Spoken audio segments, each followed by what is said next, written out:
If you're watching this because you feel unmotivated, let me tell you something immediately. Nothing is wrong with you. You're not broken. You're not lazy. And you're not failing at life. You're just exhausted from being told that motivation is something you're supposed to feel before you act.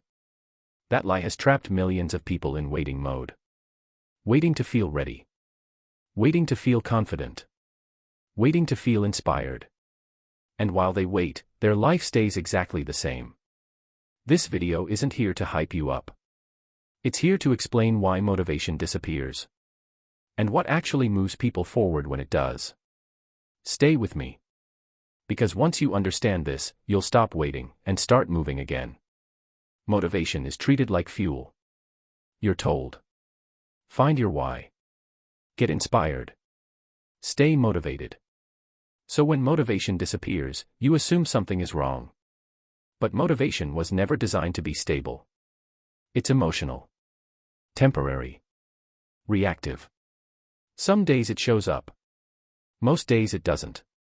And when your entire life strategy depends on motivation, progress becomes accidental. You move only when you feel like it. You stop the moment resistance appears. You quit when effort feels heavy. Over time, this creates a dangerous pattern. You associate discomfort with failure. You associate boredom with wrong direction. You associate lack of motivation with personal weakness. So instead of adjusting your system, you attack yourself. I'm lazy. I have no discipline. I can't stay consistent. That self-judgment drains even more energy. And slowly, motivation doesn't just disappear. It becomes something you don't trust. This is why unmotivated people don't need inspiration. They need clarity. Because motivation isn't the cause of action. Action is the cause of motivation. And once you understand that, everything changes.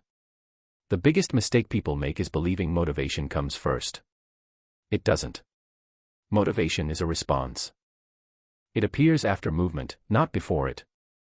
Think about the last time you felt motivated. It wasn't when you were doing nothing. It wasn't while scrolling. It wasn't while overthinking. It came after you started. After momentum. After progress. After engagement. But here's what happens instead. You sit still. You feel unmotivated. You wait for motivation. Nothing changes. And the longer you wait, the heavier everything feels. This creates a loop. No action, no motivation, more waiting, more guilt, even less energy. Most people think they lack motivation. What they actually lack is motion. Motion creates feedback. Feedback creates clarity. Clarity creates motivation. Waiting reverses that order and breaks the system. This is why forcing motivation never works. You can't think your way into movement. You have to move your way into thinking differently. Even small action sends a signal to the brain. I am someone who moves. And identity follows behavior, not intention. That's the first shift you need to understand. When motivation is gone, your job is not to feel better. Your job is to move, even slightly, without emotion. Feeling unmotivated is rarely about laziness. It's usually about overload. Mental overload. Emotional overload. Decision overload. Your brain is tired of too many choices. Too many expectations. Too much noise. So it shuts down enthusiasm. Not to sabotage you, but to protect you. Unmotivation is often the brain saying, "Stop flooding me." That's why motivation disappears when your days lack structure. You multitask constantly. You consume more than you create. You never finish anything. Your brain never gets closure. Never gets reward. Never gets proof of progress. So it stops offering energy. Not because it hates you, but because effort no longer feels worth it.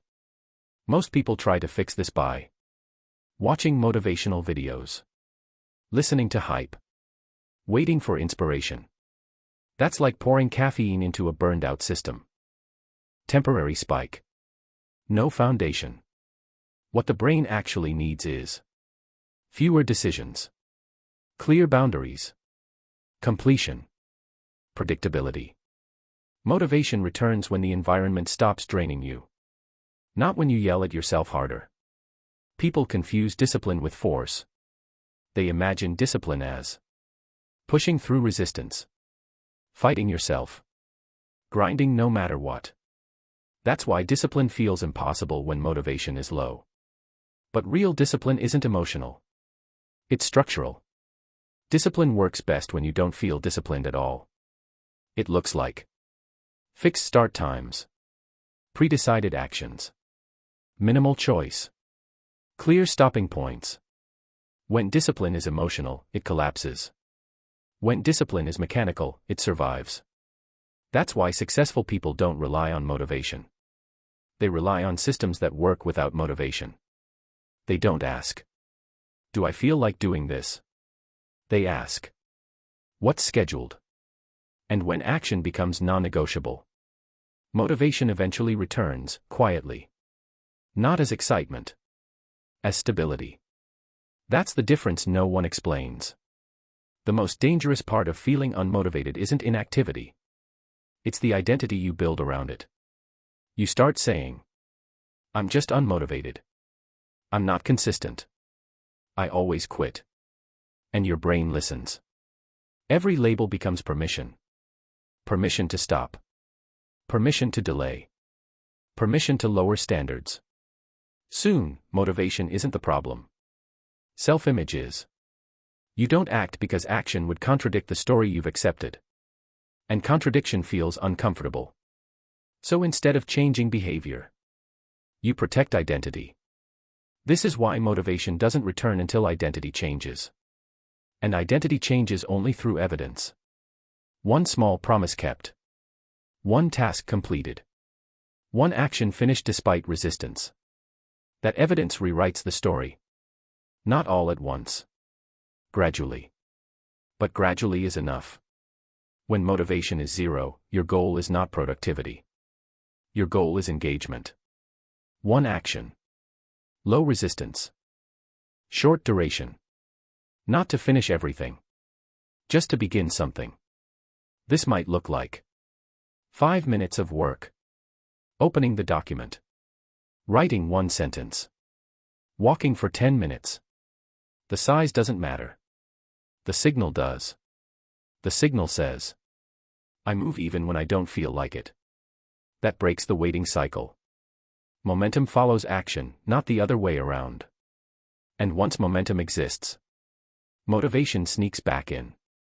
Not loudly. Quietly. Most people stay unmotivated because they romanticize motivation. They think it's supposed to feel powerful, clear, energizing. So when effort feels boring, they assume it's wrong. But boredom is not a warning sign. It's a transition phase. Between comfort and competence. Between identity and growth. People quit here. Not because it doesn't work. But because it doesn't feel impressive. Consistency is quiet. Progress is subtle. Growth is repetitive. And repetition is not exciting. That's why unmotivated people need patience, not inspiration. Motivation doesn't come from success. It comes from self-trust. From knowing. When I say I'll act, I act. That trust is built through boring consistency. Not hype. Not intensity. Not dramatic changes. Once self-trust forms, motivation becomes irrelevant. You move because you said you would. Not because you feel like it. And that's freedom. Here's the truth. You don't need motivation right now. You need movement. Quiet movement. Small movement. Unemotional movement. Stop asking yourself how you feel. Start asking what you committed to. Motivation will return. Not because you chased it, but because you proved to yourself that you don't need it. Most people will watch this and go back to waiting. That's easy. The harder choice is to act today. Without enthusiasm. Without confidence. Without permission. Just action. Because motivation isn't missing from your life. It's waiting for proof. And proof only comes after you move.